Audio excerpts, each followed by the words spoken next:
이 시편 69편은요 개인의 탄원시입니다.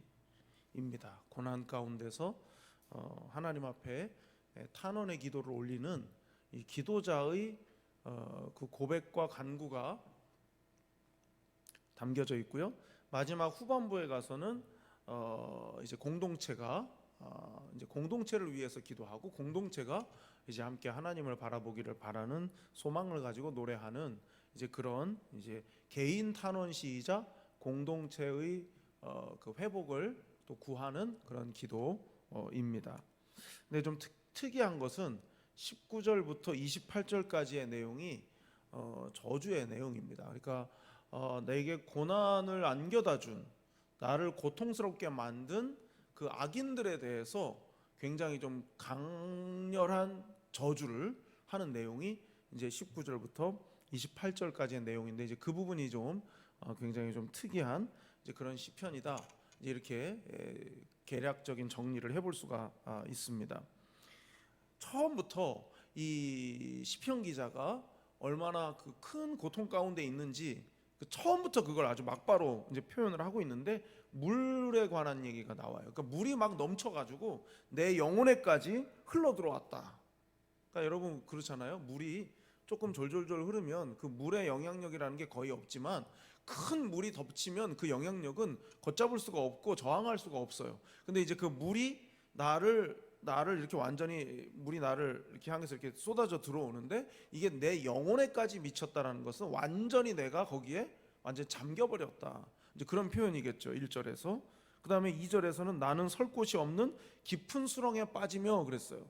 설 곳이 없다는 말은 뭐겠습니까? 이 수렁이 점점 밑으로 가라앉는, 바닥이 닿지 않는 수렁을 의미하는 거거든요. 이제 그런 형편이라는 거죠. 지금 내가 바닥에 발이 닿지 않을 정도의 계속 추락만 있는 그런 형편이다. 이제 2절이 그렇게 말하고 있어요. 그러니까 굉장히 절망적인 얘기로 시작을 하는 거예요. 그 어떤 이렇게 이 현재의 상황에서 별다른 돌파구가 보이지 않는 그런 막막한 어떤 그런 영혼이 지치고 괴로움에 이제 사로잡히는 이제 그런 상황을 얘기하고 있죠. 그 얼마나 그것이 강하냐면 3절에 내가 부르짖음으로 피곤하여 나의 목이 마르며 나의 하나님을 바라서 나의 눈이 쇠하였나이다. 너무 하나님을 이렇게 바라는 그 부르짖음의 그 크기가 내 눈을 쇠하게 했다고. 안과 의사들이 제일 나쁜 자세로 꼽는 게 뭐냐면 책상에 얼굴 파묻는 거거든요. 눈을 땅으로 이렇게 엎드리는 자세가 이 눈에 압력이 많이 가해지기 때문에 눈에 안 좋다. 안과 의사들이 그 되게 안 좋은 걸로 그렇게 얘기하거든요. 그럼 여러분 한번 생각해 보세요. 막 울고 불고 막 기도하고 콧물 닦고 코 풀고 눈물 닦고 계속 이거 반복하면요, 눈이 굉장히 힘들어져요. 근데 하나님을 바라는 게 그냥 단지 어떤 육체적인 것만을 말하는 게 아니고, 하나님을 얼마나 정말 안타까운 마음으로, 절박한 마음으로 하나님을 찾는지, 만약에 내 영혼에 눈이 있다면 그 눈이 쇠할 정도로, 그러니까 육체와 영혼이 다 지금 하나님 앞에서 이 절망적인 상황에 그 어떤 돌파구도 보이지 않기 때문에 막 간절하게 부르짖는 그 부르짖음이 오히려 내 영혼을 쇠하게 만들 정도로 그렇게 큰 괴로움에 있다, 이렇게 말해요. 왜 그런가? 4절 까닭 없이 나를 미워하는 자 때문에, 부당하게 나의 원수가 되어서 나를 끊으려고 하는 사람들 때문에. 까닭 없이, 그러니까 이 말이 뭡니까? 까닭 없이 부당하게, 부당하게는 뭐예요? 거짓으로 그렇게 한단 말이잖아요. 그러니까 내가 저지르지 않은 잘못으로 나를 굉장히 곤궁에 빠지게 만드는 그런 사람들, 저지르지 않은 잘못 때문에 내가 고통을 당해야 되는 이런 상황들, 그 다른 말로 하면 뭐겠습니까? 너무나 억울한 상황, 너무나 억울한 그 거짓에 의해서 조작돼서 나는 억울해질 수밖에 없는, 그러나 그럼에도 불구하고 이것이 어떻게 별다른 타개책이 없고 계속해서 나는 밑에 닿지 않는 듯한 그런 수렁으로 계속 추락만 하고 있는 것만 같은 그 상황, 그 상황 때문에 내가 내 영혼이 쇠하게 됐다, 지금 이렇게 고백하고 있는 거죠. 이게 지금 현재 상황인 거예요. 나의 상황이 이렇다. 근데 이런 나의 상황에 관련해 가지고 그럼 나는 어떻게 할 거냐? 내가 이렇기 때문에, 내가 지금 이런 형편 가운데 있기 때문에 그럼 나는 어떻게 할 거냐? 그게 이제 5절 6절이죠. 하나님이여 주는 나의 우매함을 아시오니 나의 죄가 주 앞에서 숨김이 없나이다. 주 만군의 여호와여, 주를 바라는 자들이 나를 인하여 수치를 당하게 하지 마옵소서. 이스라엘의 하나님이여, 주를 찾는 자가 나로 말미암아 욕을 당하게 하지 마옵소서. 5절이 중요하겠죠. 내가 너무 절망적인 상황이고, 그리고 나를 끊으려 하는 자, 부당하게 나를 끊으려 하는 자들, 내가 저지르지 않은 일로 인해서 내가 억울함을 당해야 겪어내야 되는 이런 상황들, 그 상황 속에서 시편 기자가 바라본 건 뭐냐면 하나님 앞에서의 내 우매함과 죄란 말이죠. 나의 우매함과 나의 죄, 그것을 바라봤다는 거죠. 이 말씀을 곰곰이 묵상하면서 들었던 생각은 뭐냐면, 시편의 말씀을 묵상하는 이유는 여기 있다는 거죠. 시편 말씀을 왜 묵상해야 되는가? 그 이유는 여기 있어요. 바로 여기. 나는 그들이 부당하게 거짓으로 나에 관해서 악담을 하고 조작을 하고 내 영혼을 막 짓누르는, 고통에 나를 사로잡히게 만드는 이상한 이야기들로 나를 괴롭히지만, 그러나 나는 이 괴로움 속에서 무엇을 먼저 한다? 하나님과의 관계 속에서의 내 우매함과 죄가 뭔가를 먼저 살피겠다, 이 말이에요. 여기서 말하는 이 죄, 우매함과 죄는요, 어떤 도덕적인 죄를 의미하는 게 아니에요. 어떤 도덕적인 잘못을 의미하는 게 아니에요. 하나님과의 관계 속에서의 나의 우매함, 하나님과의 관계 속에서의 나의 죄, 그걸 바라보는 거죠. 그러니까 하나님과의 관계가 전제되어 있는 우매함과 죄를 보겠다, 이 말이에요. 어떻게 보면 지금 당장 내 어떤 이 해결될 수 없는, 없어 보이는 이 아주 정말 낙심천만한 이 상황에서 나를 하나님이 콕 찍어서 빨리 탁 건져주시기를 바라는 게, 그건 정말 가장 굴뚝 같은 소망 아니겠습니까? 그걸 먼저 구하기보다는 그에 앞서서 먼저 내가 하나님 앞에 우매한 게 뭔가, 내가 하나님 앞에서 죄 지은 게 뭔가, 하나님과의 관계 속에서 내가 게으르고 잘못되었던 것이 무엇인가, 그걸 먼저 점검했다는 거예요. 이게 시편을 우리가 묵상해야 되는 이유가 여기 있는 겁니다. 우리의 삶의 문제를 가지고 하나님 앞에 나아가지만, 그러나 그 삶의 문제를 다 풀어놓기 전에 먼저 하나님을 대면하면서 내게 와닿는 것은 뭐냐면, 내 안에 있는 하나님 앞에, 하나님과의 관계 속에서의 불성실함, 내가 하나님 앞에서, 하나님과의 관계 속에서 내가 게으르고 하나님 앞에서 정직하지 못한 것들, 그런 것들을 먼저 생각해낸다면, 적어도 나의 잘못을 지적하고 나에게 맞서고 나를 괴롭히는 그 사람들에 비하면 나는 하나님 앞에서 그들보다 훨씬 앞서갈 수 있는 거죠. 하나님이 내게 은혜를 부어주시는 것의 그 의미를 그들은 생각지도 않고 있지만, 나는 죄를 고백하고 하나님 앞에 엎드리는 순간 그 은혜를 바라보기 때문에 내 영혼이 사는 거예요. 그러니까 이렇게 또 적용해 볼 수 있겠죠. 사람과 사람 사이에 옳고 그름의 문제가 아니고, 벌어지는 모든 일들 속에서 하나님께서 내가 알기를 원하고 내가 깨닫기를 원하는 것이 무엇인지를 발견하는 것.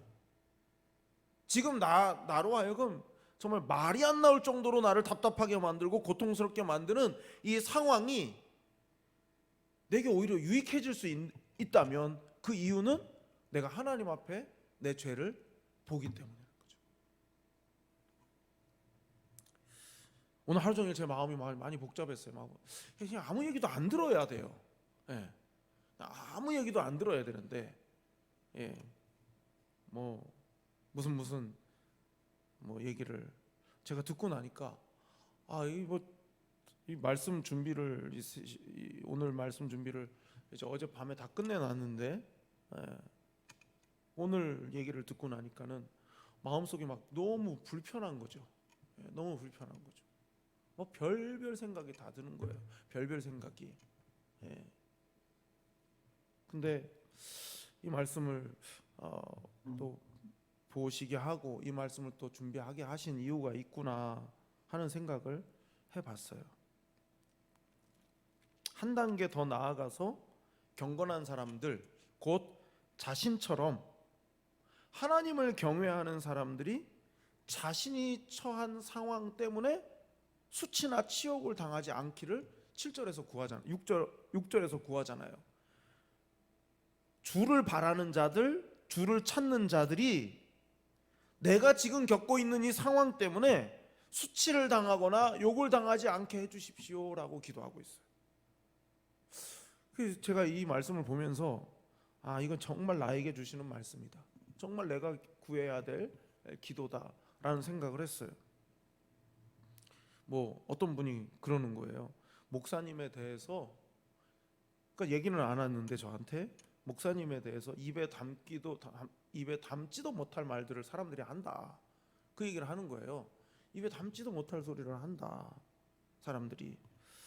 그래서 이제 그런 얘기를 듣고 나니까 막 좀 기운이 빠지더라고요. 입에 담지도 못한다는 말이 뭐였을까? 나한테 예전에 한 2년 반쯤 전에 나한테 가까운 어느 교회 목사님에 대해서 막 그렇게 함부로 말했듯이 말한다는 뜻이겠구나. 이제 이렇게 생각을 했어요. 그러면서 제 마음에 드는 생각이 뭐냐면 확인은 해봤나? 아니 확인은 안 됐더라도 그럼 하나님 앞에 기도는 해봤나? 기도도 안 하고 나오더니 기도도 안 하고 또 나가네? 이 생각이 드니까 이게 뭔가 싶은 거예요.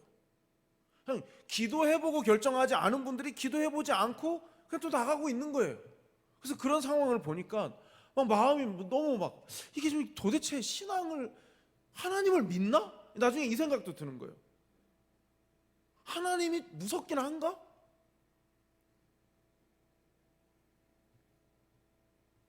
그러면서 어떻게 보면 되게 바보같이 되게 좀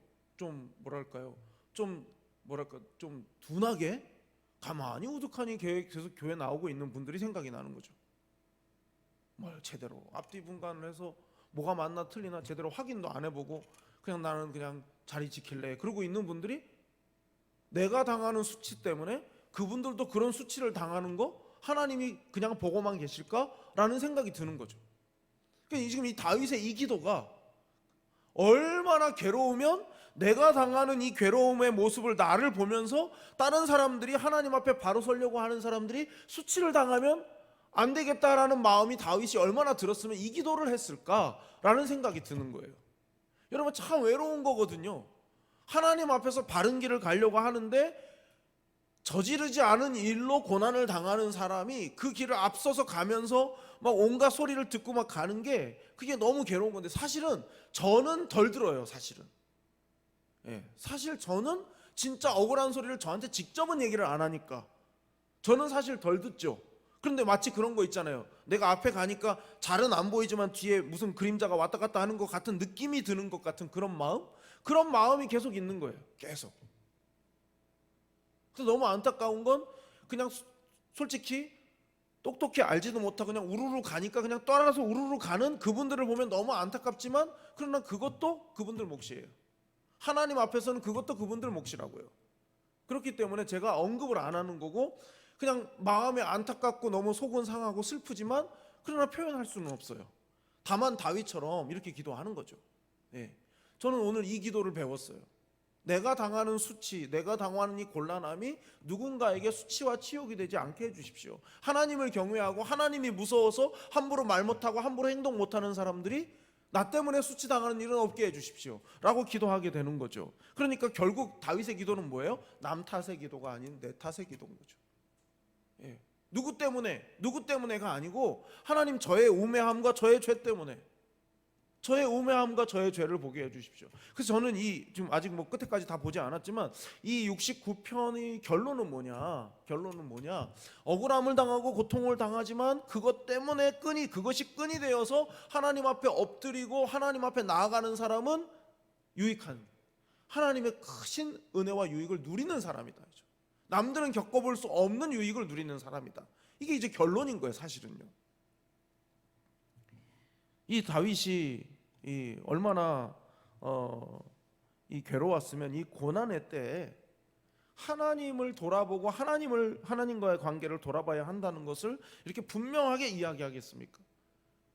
그러니까 너무나 고난의 그 고통이 뾰족하고 날카롭고 얼마나 예리하게 스치듯 나를 막 찌르고 또 도려내고 또 베고 이런 고통이 얼마나 크면 그 예민함에 비례해서 하나님께 더 가까이 나가려 하는 거예요. 그러니까 어찌 보면 우리가 당하고 겪는 어떤 고난이 만일 내가 정신만 똑바로 차리고 하나님 앞에 내가 바로 서게만 된다면 그 고난이 정말 나한테 유익한 거고, 나로 하여금 예수님을 정말 닮아가도록 만드는 아주 중요한 은혜의 도구가 될 수 있다는 것입니다. 그래서 7절에 보면 내가 왜 고난 당했는지 막 떠올려요. 7절에 보면 내가 주를 위하여 비방을 받아 싸우니, 주를 위하여 내가 당한 고난은 주님 때문이다. 자, 9절 주의 집을 위하는 열성이 나를 삼키고 주를 비방하는 비방이 내게 미쳤나이다. 주의 집을 위하는 열성, 이 열성이라는 게 그 단어의 뜻이 그 질투의 의미도 가지고 있어요. 그러니까 주의 집을 향한 열성, 하나님의 집을 향한 열성, 하나님을 향한 그 열정이 다른 어떤 것에 대해서 용납을 못할 정도로 그 열정이 강하다 이 말인 거예요. 그 열정 때문에 내가 고난을 당하고 그것 때문에 내가 어려움을 당한다. 자, 하나님을 인정하지 않는 사람들 사이에서 나는 하나님 편에 서서 행하려고 하니까 하나님을 인정하지 않는 사람들이 화풀이를 나한테 하는 거예요. 그런 그 뉘앙스인 거예요. 나는 남들이 다 아니라고 하지만 나는 하나님 뜻대로 살 거야 하고 막 나가니까 하나님을 인정하지 않는 사람들이 나한테 화풀이를 다 하는 거예요. 근데 그걸 당하는 사람인 거예요, 지금 다윗이. 심지어 12절에 보면 성문에 앉은 자, 성문에 앉은 자들이 비난한다고 그랬어요. 이 성문에 앉은 자가 뭡니까? 성문은 이 이스라엘 공동체 안에서 성문은 어떤 상징적 의미가 있냐면 판결하는 곳입니다. 판결. 뭔가를 이렇게 막 이렇게 그 결정된 사항을 막 선포하는 그런 곳이고, 다시 말하면 성문에 앉은 자는 누굽니까? 권력자들이거든요. 권력자들이 자기가 가진 권력으로 그 권력을 이용해서 나를 또 괴롭히기까지 하는 그런 상황에 관해서 말하고 있는 거예요. 그러니까 참 이 내용을 이렇게 한 절 한 절 쭉 읽다 보면 내가 지금 당하고 있는 상황이 뭔가에 대한 분석이 정확해지니까 그만큼 하나님이 나로 하여금 겪어내도록 내버려 두고 계시는 이 상황이 이해가 되기 시작하는 거죠. 자, 13절을 보세요. 13절 여호와여 나를 반기시는 때 내가 주께 기도하오니 하나님이여 많은 인자와 구원의 진리로 내게 응답하소서. 근데 여기 13절에요. 우리말 성경에는 없는데 원문에는 있는 말이 있어요. 그러니까 빠진 단어가 있다고요. 우리 한글 성경에는 그게 빠졌는데 뭐냐면 영어 성경에 보면 but I예요. 그러나 나는 이거예요. 이게 맨 앞에 원래 있어야 돼요. 그러나 나는 사람들, 내가 지금 주님의 집을 향한 열성 때문에, 내가 하나님을 향한 열정 때문에 내가 고난을 당하고 주님 때문에 비방을 당하고 비난을 당합니다. 그러나 나는 주님이 기뻐하시는 때에 내가 주께 기도하겠습니다. 이렇게 말하고 있어요. 그 이유가 뭡니까? 하나님의 인자로 나를 구원하실 것을 믿기 때문에. 별별 일들이 다 벌어지고 있지만 그러나 나는 하나님께 기도합니다. 왜냐하면 하나님의 인자하심이 헤세드가 나를 구원하실 줄로 나는 믿기 때문입니다. 이렇게 말하는 거죠. 그러니까 믿음이라는 게 뭡니까? 하나님께서 인자와 진리로 나를 구원하실 것을 신뢰하는 믿음이에요. 하나님의 인자하심이. 지금 내가 겪는 상황은 인자, 자비, 인애 이런 게 없어요. 그런 게 없는 상황을 내가 겪고 있어요. 지금 고난을. 우리가 당하는 고난이 그런 거 아니겠습니까? 고난이 무자비한 거 아니에요. 고난 당하는 게. 당하는 내 입장에서는 정말 그런 상황인 거죠. 그러나 내가 바라는 건 뭐냐면 하나님께서 인자와 진리로 나를 구원하실 거라는 거죠. 그 믿음으로 가겠다 이 말인 것이죠. 그래서 16절부터 18절까지는 응답해달라, 그 구원을 응답해달라, 이제 이런 간구고요. 19절부터 20절까지는 하나님께서 내 형편을 아신다. 악인들이 나한테 어떻게 하고 있고 그들이 어떤 마음으로 나한테 행하고 있는지에 대해서 나는 알고 있다. 이렇게 지금 그 하나님께서 알고 계시다라고 하는 확신을 19절 20절이 그렇게 고백을 해요. 그런데 이제 문제는 21절부터 28절이죠. 저주를 막 쏟아내는 그런 대목이에요. 이런 거죠. 지금 내 상황을 막 이렇게 생각을 하고 내가 왜 이 고난을 당해야 되지? 내가 왜 이런 어려움을 만나야 되지? 이걸 막 생각하다 보니까요. 그걸 파고 들어가고 또 파고 들어가다 보니까 뭘 만나냐면 내 본심을 만나게 되는 거예요. 예. 지금은 교양을 지키고 양심을 지키고 내 인격을 지키고 막 이러면서 내가 정말 어금니 꽉 깨물고 두 손 불끈 쥐고 꾹 참고 누르고 있는데 이 모든 상황들에 대해서 하나님 앞에서 어떠한가를 계속 생각하고 또 내가 얼마나 우매했는가, 내가 얼마나 하나님 앞에 불성실했는가, 내가 가지고 있는 죄가 뭔가를 막 생각하고 내가 당한 일들을 막 생각하다 보니까 속에서 뜨거운 게 막 올라오는 거죠. 나를 괴롭히는 사람들에 대한 저주의 마음, 그걸 딱 만나게 되는 거예요. 나는 그냥 항상 남한테 싫은 소리 못하고 잘 참는 편에 속하고 그리고 내 속마음 잘 안 들키고 뭐 그렇게 내가 지금까지 살아왔는데 이 고난이 너무 극심하니까 그리고 그것을 계속 묵상하다 보니까 하나님을 묵상하고 말씀을 묵상하고 하는데 그러다 보니까 나도 모르게 슬쩍 내 본성에 딱 그 마치 그 화산의 마그마 같은 그 부분의 껍질 부분, 그 마그마를 겨우 감싸고 있는 그 근처까지 딱 간 거예요. 그게 뭐냐면 그들을 향한 저주의 마음인 거예요. 저주의 마음. 얼마나 무서운지 몰라요. 자, 22절부터 25절인데요. 그들의 밥상이 올무가 되게 하시며 그들의 평안이 덫이 되게 하소서. 그들의 눈이 어두워 보지 못하게 하시며 그들의 허리가 항상 떨리게 하소서. 주의 분노를 그들의 위에 부으시며 주의 맹렬하신 노가 그들에게 미치게 하소서. 그들의 거처가 황폐하게 하시며 그들의 장막에 사는 자가 없게 하소서. 얼마나 무섭습니까? 그냥 후손까지 다 끊어버리게 해달라고 그렇게 말씀하시고 이어지는 말씀을 또 보세요. 26절. 무릇 그들이 주께서 치신 자를 핍박하며, 치신 자가 나잖아요. 나를 핍박하며 주께서 상하게 하신 자의 슬픔을 그들이 말하여 싸우니 그들의 죄악에 죄악을 더하사 주의 공의에 들어오지 못하게 하소서. 그들을 생명책에서 지우사 의인들과 함께 기록되지 말게 하소서. 너무 무서운 말씀이죠, 사실은요. 그냥 그들을 다 지워달라 이거죠. 생명책에서 지워달라고.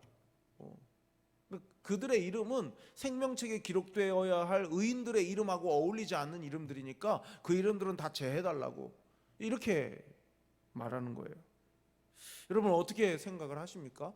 시편이 마치 하나님의 말씀이 마치 저주를 권장하는 것처럼 저주해도 되는 것처럼 그렇게 용인하는 듯한 혹시 그런 인상을 받으십니까? 그런 게 아니죠. 말씀드렸잖아요. 그 마그마를 겨우 이렇게 붙들고 있는 그 깊숙한 곳에 그 얇은 그 층까지 지금 가 있지만 이것을 터트리지 않아야 되는 거죠.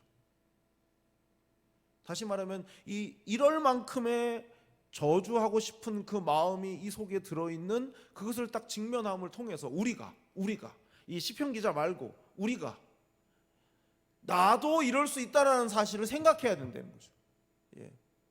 내 안에도 내 속에도 이렇게 저주하고 싶은 마음이 내 안에도 있다라는 사실을 알고 살아야 된다는 거예요. 이렇게 하라는 뜻이 아니라, 이렇게 저주하라는 뜻이 아니라 여전히 내 안에 성숙하지 못한 인간적인 본성이 내 안에 남아 있을 수 있음에 관한 것이죠.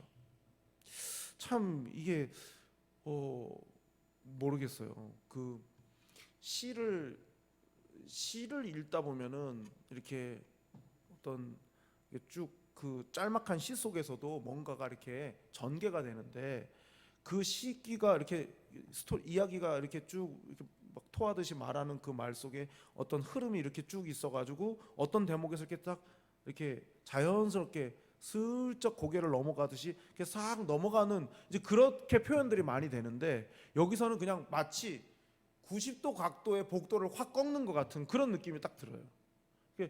이렇게 말하자면 이렇게 그 경기장 그 트랙을 돌듯이 이렇게 곡선을 그리면서 도는 게 아니고 그냥 이렇게 쭉 가다 그냥 갑자기 확 꺾는 것 같은 게 바로 29절이에요. 오직 나는 가난하고 슬프오니 하나님이여 주의 구원으로 나를 높이소서. 하나님의 마음이나 하나님의 선하심하고는 전혀 상관없는 저주의 소리를 막 퍼붓다 말고 갑자기 나는 가난하고 슬픕니다. 그리고 나를 구원하시는 것을 통해서 나를 높여주십시오.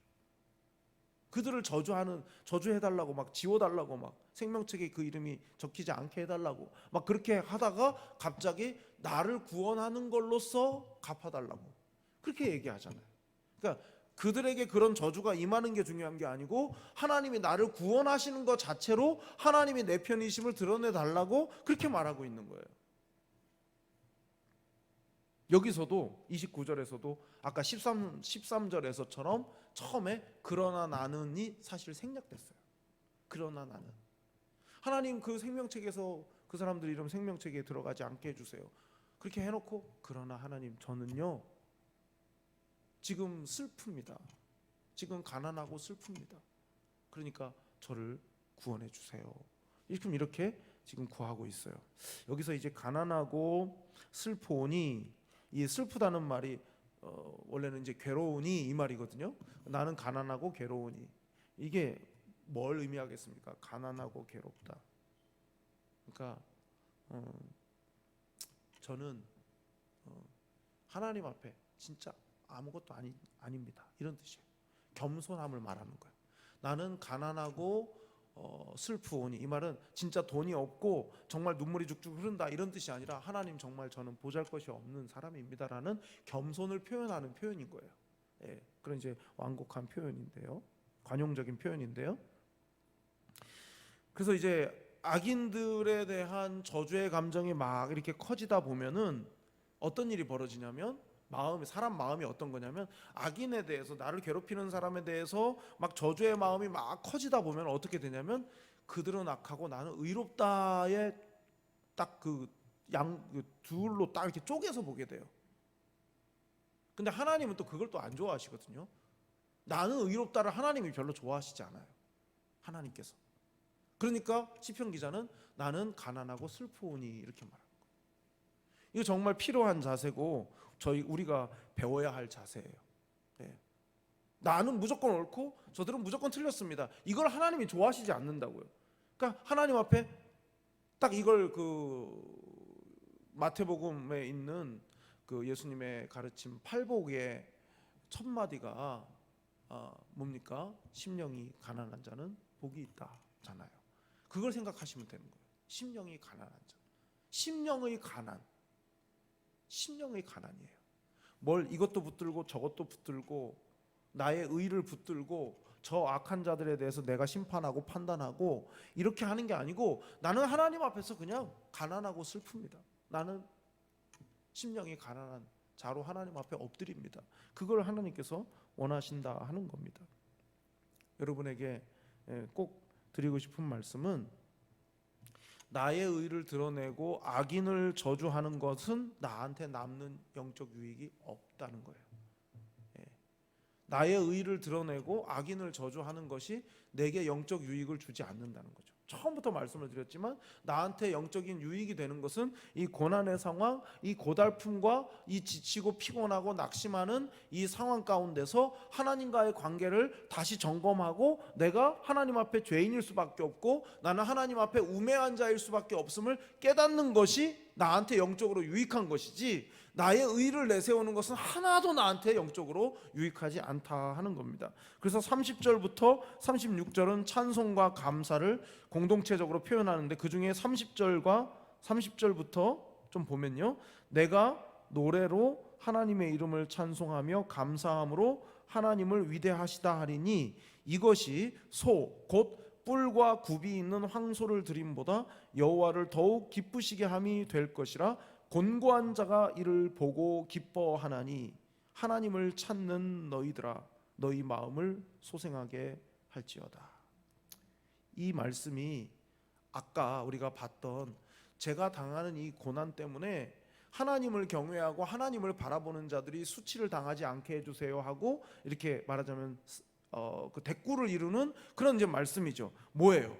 내가 이 고난 중에, 이 환난 중에, 이 어려움 중에 꿋꿋하게 하나님을 바라보고 내 죄를 보고 하나님 앞에서 내가 겸손하고 가난한 자로 주님 앞에 심령의 가난을 추구하며 나아갈 때 이런 나의 모습을 보고 하나님을 찾는 사람들이 이걸 통해서 새 힘을 얻게 해주시고 그들이 소생되는 은혜를 누리게 해주십시오로 기도를 승화시키는 거예요. 그러니까 기도가 꼭 무슨 그 하나의 드라마 같죠. 중간에 막 그 악인들에 대한 저주를 막 쏟아붓기도 하지만 그러나 결과적으로 지금 시편 기자가 말하고 있는 것은 뭐냐면 내가 고난을 당하지만 이 고난을 내가 이기는 것, 심령의 가난을 통해서 이겨내는 것은 물론이고 다른 고난 당하는 자들이 나의 이 모든 과정을 지켜보면서 그들이 힘을 내고 그들이 일어설 수 있게 해주십시오로 기도를 승화시킨다는 거죠. 성숙한 기도의 모습을 우리가 이 말씀을 통해서 볼 수가 있습니다. 바라기는 우리 모두가 다 심령의 가난을 회복하고 힘을 얻어서 나의 회복뿐만이 아니고 타인의 회복까지도 이루어내는 중요한 어떤 그런 다리를 놓는 역할을 잘 할 수 있는 우리 자신들이 될 수 있도록 기도했으면 좋겠습니다.